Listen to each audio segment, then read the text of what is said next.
የቬኔዙዌላ ውድቀት ሚስጥር አይደለም፣ እንዲሁም የተፈጥሮ አደጋም አይደለም። ይልቁንም በዝግታ የተፈጸመ ፖለቲካዊ ወንጀል ነው። በአንድ ወቅት በላቲን አሜሪካ ባለጸጋ የነበረችውና በዓለም ላይ ትልቁ የተረጋገጠ የነዳጅ ክምችት ያላት ቬኔዙዌላ በኒኮላስ ማዱሮ አገዛዝ ስር ወደ ኢኮኖሚያዊ ውድመት፣ ተቋማዊ መበስበስና መጠነ ሰፊ ስቃይም ተቀይራለች። የባከነው ሀብት ብቻ አይደለም፣ ጊዜ፣ እምነትና የሙሉ ሀገር የወደፊት ዕጣ ፈንታም ጭምር ነው። ከብልጽግና ወደ ተስፋ መቁረጥ የወረደችው በመልካም አስተዳደር ስም በተሸሸጉ የሙስና የዘመድ አዝማድ አድልዎና በአምባገነናዊ የህልውና ስልቶች ነው። ማዱሮ የተበላሸ ስርዓትን መውረስ ብቻ ሳይሆን አላግባብ መጠቀምን ፍጹም አድርጎታል። በአንድ ወቅት የብሔራዊ ጥንካሬ ምሰሶ የነበረው የቬኔዙዌላ የነዳጅ ኢንዱስትሪ በስልታዊ መንገድም ፈርሷል።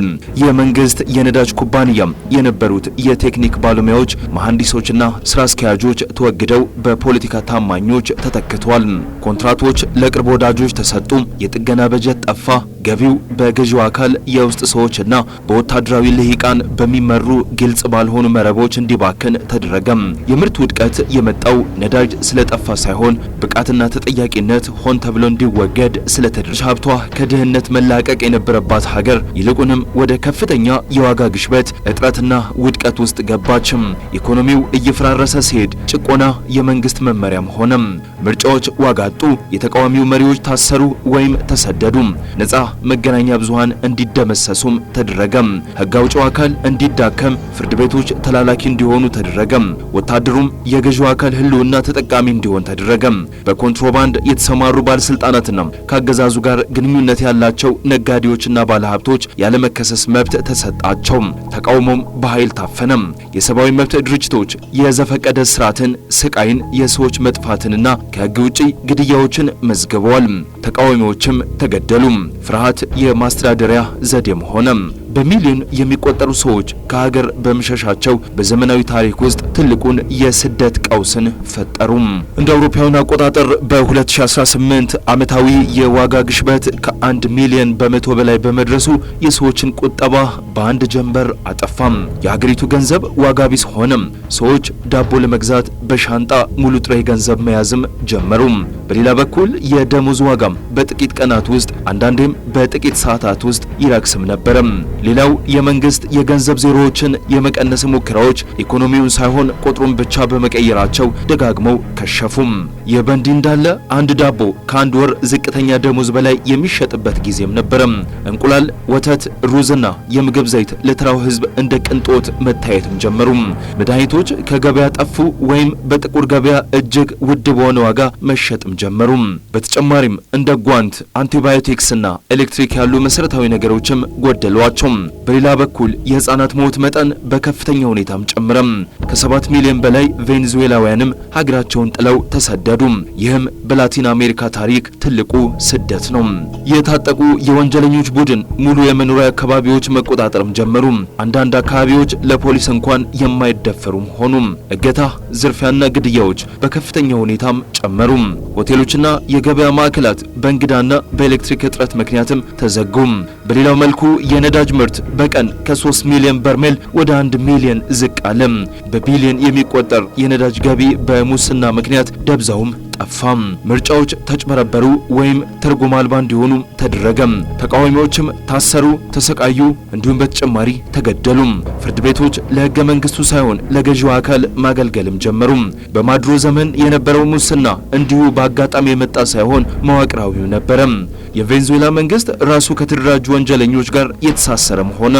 ማዱሮ ከስልጣን ከመወገዱ ከረጅም ጊዜ በፊት እሱና የገዢው አካል ከፍተኛ ባለስልጣናት በመንግስት ስልጣንና ጥበቃ በመታገዝ በእጽ ዝውውር መረቦች ውስጥ በቀጥታ ተሳትፈዋል በሚል በአሜሪካ ባለስልጣናት በናርኮ ቴሮሪዝም ወይም በእጽ የሚታገዝ ሽብርተኝነት በይፋም ተከሰው ቆይተው ነበረ።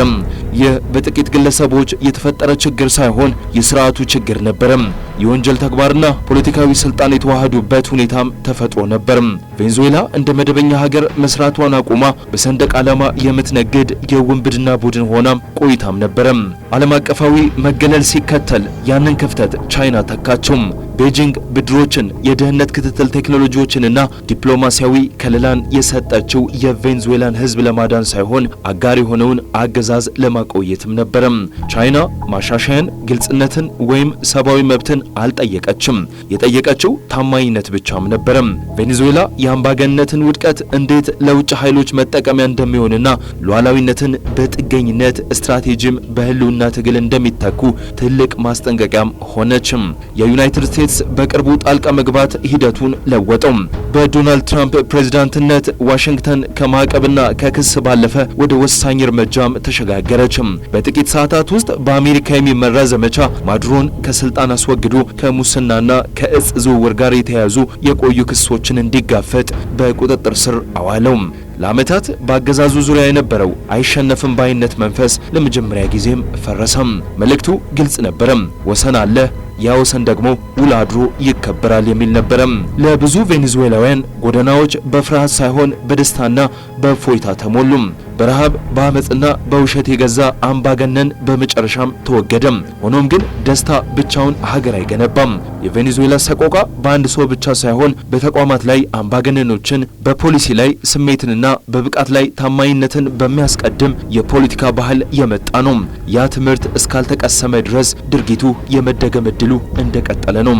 ታዲያ ይህ የአሜሪካ ድርጊት ለፊሊፒንስና ለሌሎች ሀገራት የተላለፈ ማስጠንቀቂያ ነው ማለት ብንል ማጋነን አይሆንም። ይህ ለፊሊፒንስ ማስጠንቀቂያው የማይቀርበት ነጥብ ነው። ቬኔዙዌላ መራጮች አስተማማኝ የፖሊሲ ማዕቀፍ የሌላቸውን በንግግርና በፈጠራ ጠላቶች ላይ ብቻ የሚመሰረቱ ጠንካራ መሪዎችን ደጋግመው ሲመርጡ ምን እንደሚፈጠር በትክክል ያሳያል። ዲሞክራሲም በአንድ ጀንበር አይፈርስም። ተጠያቂነት ሲሳለቅበት፣ ለፈጣን ውሳኔ በሚል ስም ተቋማት ሲዳከሙና ሙስና እንደ ስታይል ወይም እንደ ብልሃት ሲታይ ይሸረሸራል።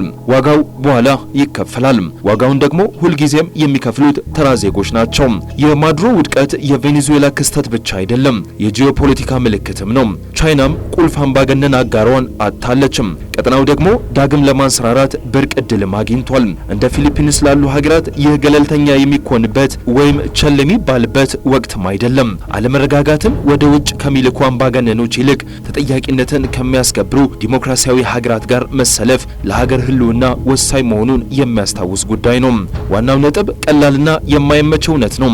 ሙሰኛ አምባገነኖችና የሰብአዊ መብት ረጋጮች ምህረት ሊደረግላቸው አይገባም። ታሪክ እንደሚያሳየው ማባበል ስቃይን ያራዝማል። ተጠያቂነት ግን ምንም ቢዘገይ እድሎችን ይመልሳል። የቬኔዙዌላ ሰቆቃ በረሃብ በስደትና በደም የተጻፈ ጠንካራ ማስጠንቀቂያ ነው። ቸል ካለው ዑደቱ ይደገማል። ከተማርንበት ግን ዲሞክራሲዎች ሳይረፍድባቸው ራሳቸውን ለማዳን እድል አላቸው።